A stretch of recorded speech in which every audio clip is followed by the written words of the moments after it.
Баршаңызға сәлем. Google AdSense'тен бізге де хат келді. Бұл хатта 6 саннан тұратын пин-код жазылған. Осындай хат сізге де келу үшін AdSense талаптарын орындап, өзіңіз жайында ақпараттарды дұрыс толтырып жіберуіңіз керек. Алдыңғы видеода Google AdSense пин-кодын қалай алуға болады деген тақырыпта видео жүктеген болатынмын. Сол видеода AdSense'ке қалай өтініш бердім, сол қадамдар көрсетілген. Онда қай мемлекет, қай қала, қандай область, аты жөніңіз, мекен жайыңыз, почта индексі, паспортта суретке түсіріп жіберу деген мәліметтерді толтырып жіберу үлгісі көрсетілген. Сіздерге түсінікті болсын деп қайта айтып жатырмын. Түсінбесеңіз, сол видеоны қарап шығыңыз. Өтінішті жібергеннен кейін электронный почтаңызға хат келеді. Хатта пин-кодтың жіберілгені, 2 немесе 4 аптада жететіні, хатты алғаннан кейін мекен жайыңызды растау үшін пин-кодты енгізіңіз делінген. Хаттың жеткізілуі әркімде әрқалай болуы мүмкін. Маған хат 1,5 айда келді. 16 наурыз күні өтініш бердім, 2 мамыр күні хат келді. Осы аралықта хаттың келген-келмегенін білу үшін 2 рет почта бөлімшесіне бардым.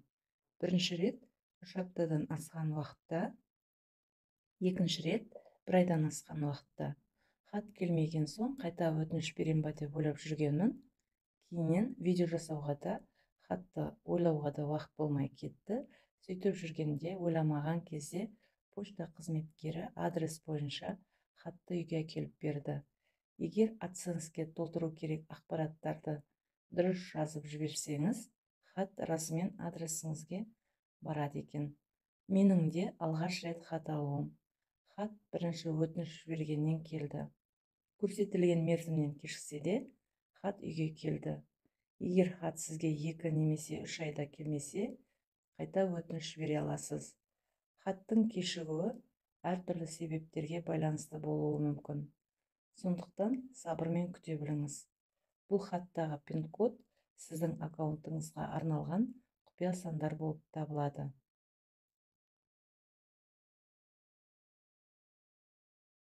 Егер сіз осы пин-кодты алғашқы жіберілген күннен бастап 4 ай ішінде мекен жайды растау үшін пайдаланбасаңыз, сіздің аккаунтыңызда жарнамаларды көрсету тоқтатылады деп ескертілген.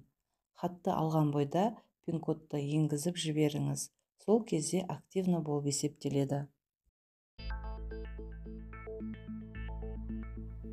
Пин-кодты қалай енгіземіз? Жұмысты компьютер, ноутбук, телефонмен болсын, қайсысы ыңғайлы, сонымен орындауға болады. Тек қандай бөлімге, қандай жерді орындау жолын түсініп алсаңыз, кез келгенімен орындай аласыз. Googleға кіріңіз, поискіге Google.com AdSense деп жазып, AdSense аккаунтыңызға кіріңіз. Бірден сіздің аккаунтыңызбен ашылған басты бет ашылады. Подтвердите свой платежный адрес деген беттегі подтвердить дегенді басыңыз.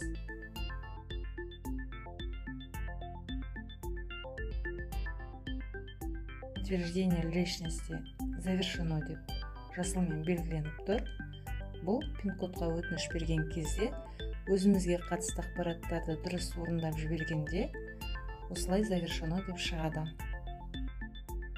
Подтверждение адреса толықтыру керектігін білдіріп тұр. Завершено деп шығу үшін мына жерге AdSense жіберген пин-кодты жазып, отправить дегенді басыңыз.